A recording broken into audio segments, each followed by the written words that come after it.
Matapang, direkta at walang paligoy-ligoy, ganito inilarawan ng marami ang naging pahayag ni Shelo Eusebio matapos niyang sagutin ang mga kritiko na patuloy na komunikasyon sa kanyang desisyon na patawarin ang asawa niyang si Nico Natividad. Sa isang mahabang mensahe, malinaw na sinabi ni Shelo na ito na ang una at huling beses na papatol siya sa mga bashers na tila mas apektado pa umano sa nangyari sa mismong pamilya na sangkot sa issue.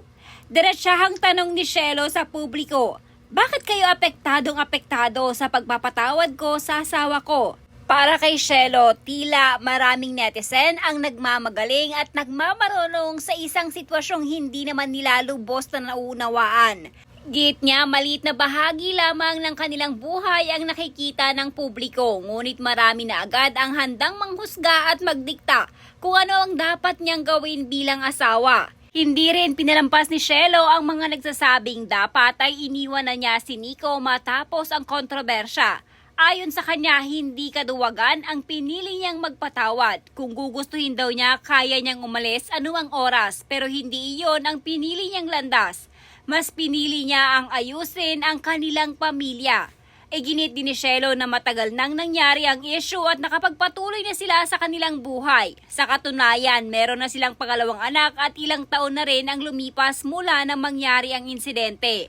Ngunit sa kabila nito, tila hindi pa rin tumitigil ang panghuhusga ng publiko. Para kay Shelo, malinaw na humingi na ng tawad si Nico, hindi lamang sa kanya kundi pati sa Diyos at sa kanilang pamilya. At habang buhay umano itong babawiin ng kanyang asawa. Pero may matapang ding tanong si Shelo sa mga netizen kung tunay daw na nakadidiri ang mga tao sa nangyari, bakit patuloy pa rin nilang pinapanood at ikinakalat ang kontrobersya. Sa huli, mariing sinabi ni Shelo na ang sitwasyon nila mag-asawa ay hindi na dapat pang pakialaman ng publiko. Pinili nilang ayusin ang kanilang buhay, magpatuloy at maghilom. Bilang pamilya at para kay Shelo, ang pagpapatawad na ibinigay niya sa kanyang asawa ay hindi dahil sa hinaan, kundi dahil sa pagmamahal at sa pananalig niya sa Diyos. Una at huling beses na papatol ako sa mga pinagsasabi niyo. Una, bakit ba apektado kayo sa pagpapatawad ko sa asawa ko? Bakit ba kinakasyon niyo yung desisyon ko? Bakit kailangan yung desisyon niyo yung tama? Hindi kaduwagan yung pinili ko. Kayang-kaya ko umalis kung gugustuhin ko pero hindi yon ang gusto ko. Bakit kailangan ko explain sa inyo kung bakit? Katulad ng sabi ko, katiting lang ng totoong buhay namin yung nakikita nyo. Wala kayong alam. Anong alam nyo? Ang manghusga at mangdukdok pa sa taong dapang-dapa na. Mag-sorry o hindi, may masasabi kayo. Anong kasalanan sa inyo ng asawa ko? Kung di pa ko balat yan, di aamin. Yun na nga, di ba? Andyan na ang lakas ko kay Lord, di ba? Tinuruan ng leksyon in a hard way na kahit kayo enjoy naman kayo sa panonood, ano pang gusto nyo? Sasabihin nyo na hindi ba ako nandidire? Hindi ba ako nasusuka? Oo, sige. Dapat yan ang maramdaman ko. Pero nasa realidad na ako ng buhay. Tapos na. Matagal na. Nagkaanak na nga kami ulit ng pangalawa. Ano pang gagawin ko? 3 taon na nakalipas. Ano, maglulupasay ako at papahirapan ko sarili ko sa bagay na hindi ko kontrolado? Hiningi na ng tawad ni Nico sa Diyos at sa buong pamilya namin at habang buhay niya na yan babawiin at dadalhin. Pero hindi ibig sabihin kailangan maging miserable siya.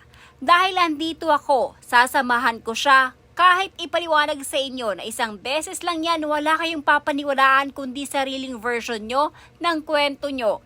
Parang alam na alam nyo at kayo lang ang tama. Hindi ko nino-normalize at binabaliwala yung ginawa ng asawa ko pero hindi nyo na kailangan malaman ano yung pinagdadaanan namin. Lahat ng nararamdaman at gusto nyo sabihin na sabi ko na yan. Na-release ko na yan. Naisigaw ko na yan with matching pagbabasag ng picture frame. Kung pinili naming ayusin, ano ba problema nun sa inyo? Let's be real here. Opinion nyo yan. Sige, di ko malis yan. Pero wala ba kayong puso para kimkimin nyo na lang sa sarili nyo yan? Pero sana itigil nyo na yan. Nandidiri kayo sa ginawa ng tao dahil may asawa pero kayo din mismo ang nanonood pa at nagpapakalat. Please stop. At hindi ako batugan, hindi nyo ako kilala. Para di kayo nababother at gumagawa ng version nyo na porke di ako nag-iwan ay wala na akong pera. O sige, bumili na lang kayo ng produkto namin para magkapera pa ako. Sasabihin nyo di ako makaalis dahil nakadepende ako sa asawa ko. Baka other way around, asawa ko ang nakadepende sa akin, hindi lahat tungkol sa pera. Huwag nyo nang pahirapan yung sitwasyon na hindi kayo kasali. Isipin nyo ang gusto nyong isipin pero sarili nyo na lang at maging mabuti kayo sa kapwa nyo. Kahit nagkamali lalo at hindi naman sa inyo may kasalanan. I'm continuing our life and moving forward through the grace of God. May hirap, hindi siya madali. Pero nasaktan man ako, maghihilom din and yun ang papaniwalaan ko. Hindi lang ako ang babaeng nakaranas nito at hindi lang ako ang babaeng pinili na magpatawad. Ang mahalaga sa akin, yung forgiveness na binibigay ko sa asawa ko ay dahil sa pagmamahal ko at pagmamahal ng Diyos sa buhay ko. Sasabihin niyo nadadamay na naman si Lord, ganun talaga. Sino ba dapat kong idamay, kayo ba? Very well said. Each time of your words speaks volume. Mabuti ang puso mo not because you can forgive but simply because you can stand for what you think is right. Wala kang mali. Honestly, naging totoo ka lang sa sarili mo at sa taong mahal mo at sa pamilyang ayaw mong masira dahil sa sasabihin ng iba. A big salute to you. You're indeed such a great woman. A fighter with a big heart. Kaya siguro napaka-bless mo kasi bukas ang isipan mo sa mga bagay na mahirap intindihin ng iba. Just keep going and surely the Lord will be with you in every step along the way.